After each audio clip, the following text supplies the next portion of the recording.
Hi class, I am back and we're going to continue to talk about interpersonal communication. This is part 3 of my lecture, Interpersonal Communication Overview. And I'm going to take us directly back to the PowerPoint. We had just been discussing Maslow's hierarchy of needs. That's right. Let's go there right now. So we talked about that, and now we're going to talk about communication principles. I love talking about this because some of these are obvious and some of these are not so obvious. And I think actually one of them I've already said. Let's go take a look at them.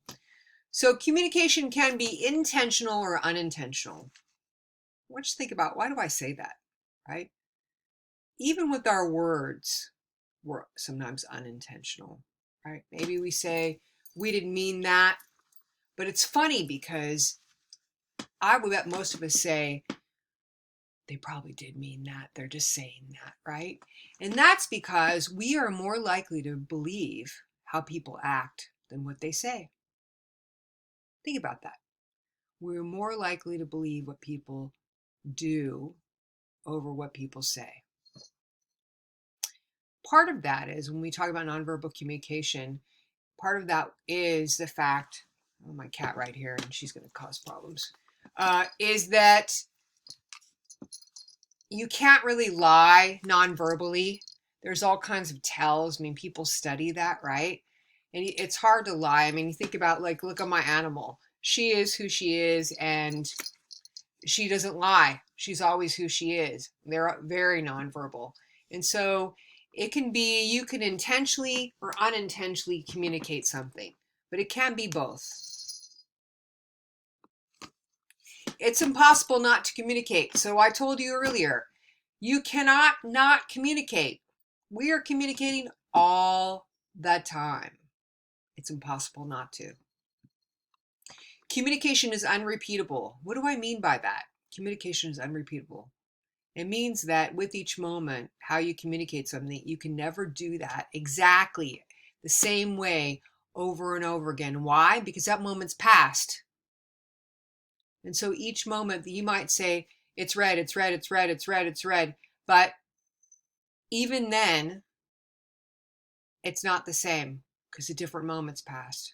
So it is unrepeatable. You can't repeat it. You can't do it the same way. It's irreversible. Once something has been communicated verbally or non-verbally, it's out there. You can't reverse it, right? You can't take it back. Okay. Sorry, I just check on my cat. All right. Communication has a content and relational dimension. So what do I mean by that? Well, content refers to what it is we're talking about, right? So let's say you're in your relationship with your girlfriend, and you say, man, I can't make it over there tonight because I've got to study for an exam. And she says, you know what? You've been saying this for the last week. Now, let's just say, if you said this to a friend, I can't make it over there tonight because I got to study for an exam. And then your friend says, you've been saying that all week. I get it. Totally different, right? So here's this relational dimension. There's a whole history between this guy and this girl, or it could be a girl and a girl, but this guy and this girl, right? There's a whole history. But between a guy and a guy, or a guy and his friend, it could be another girl that's a friend, there isn't that same history. So there's a content, you could say the same thing, but the relational piece determines like how that content is interpreted. Right? That's what it means. Communication has a content and relational dimension. Cool, huh? Okay. Misconceptions about communication. More communication is not always better. Folks, more communication is not always better. Sometimes it's just best, it's that old saying, to let sleeping dogs lie. Sometimes it's best to agree to disagree. It would be great if people would practice that right now, huh? Okay.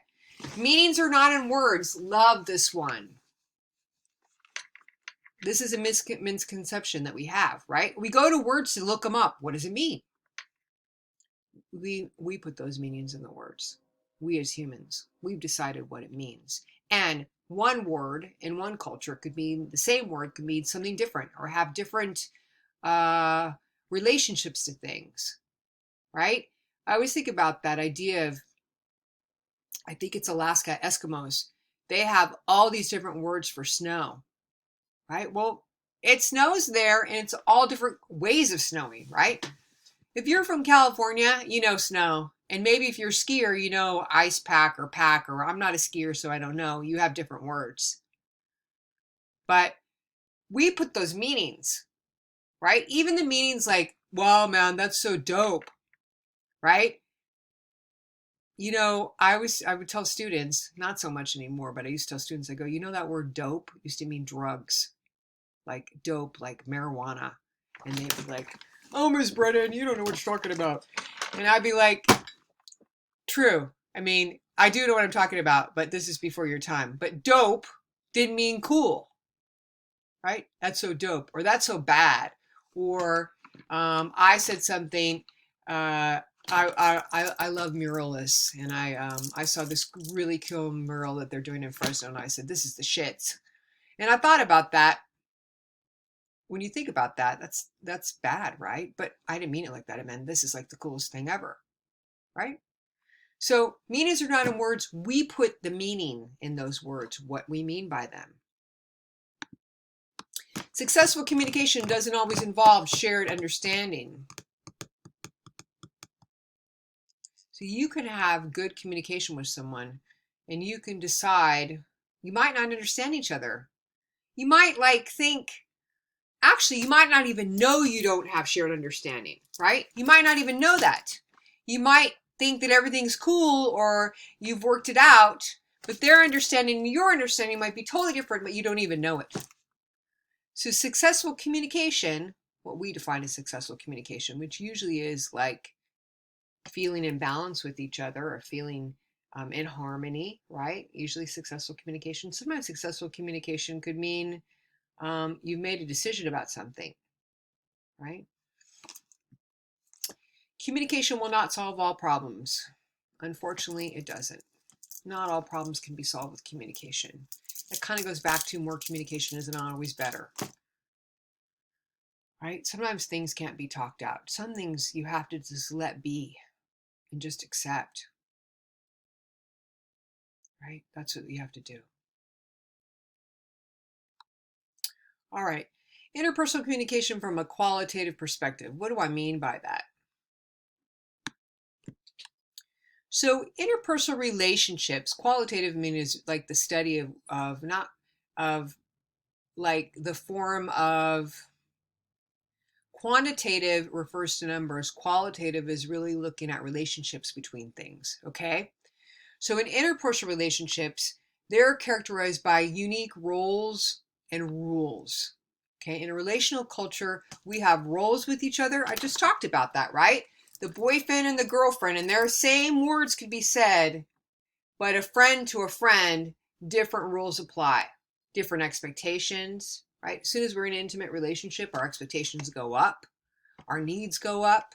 We have different needs. It's normal, not bad or good. It's just part of the normal way things go. Okay. Interpersonal relationships are not replaceable.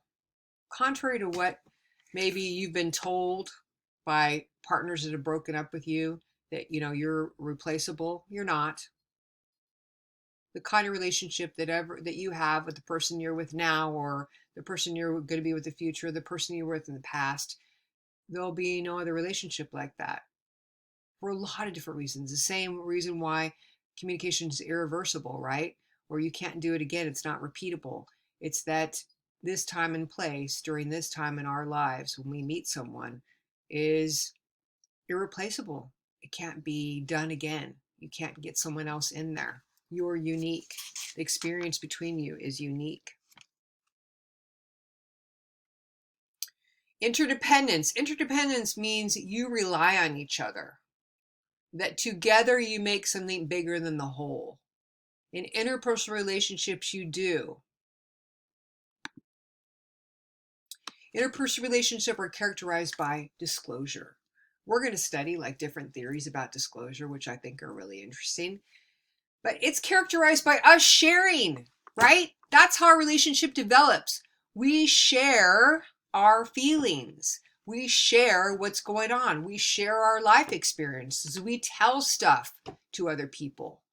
The more that we reveal about who we are, the deeper that relationship becomes.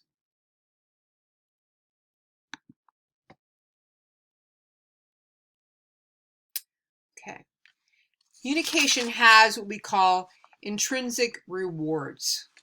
So there are rewards that we get inside from being in a relationship of an interpersonal nature that we don't get from a relationship that feels impersonal, or that's between student and teacher, or between boss and employee, right? But in interpersonal relationship, and we're in a friendship, or in a romantic relationship, or even in a interpersonal relationship between parent and child, right? There are rewards that you get inside from being with that person that cannot be, they're priceless, right? They're priceless. The feeling of being loved and the feeling of loving someone else. That's a feeling that you have. I know they say that love is action, and it is, but it's also a feeling that you have about someone. And finally, relationships are characterized by scarcity, meaning they're unique. You won't have this again. You'll have something else, but you won't have whatever you have with that person, whether it's a friendship or a romantic relationship, or even a relationship you have with your parents or your children, if you have children. That relationship is like no other. So it is characterized by scarcity. Okay. We're going to stop here, which will then conclude this third part, and then we go to part 4 and we'll be finishing up. We're going to start with communication competence. Okay, class, I'll see you in a minute.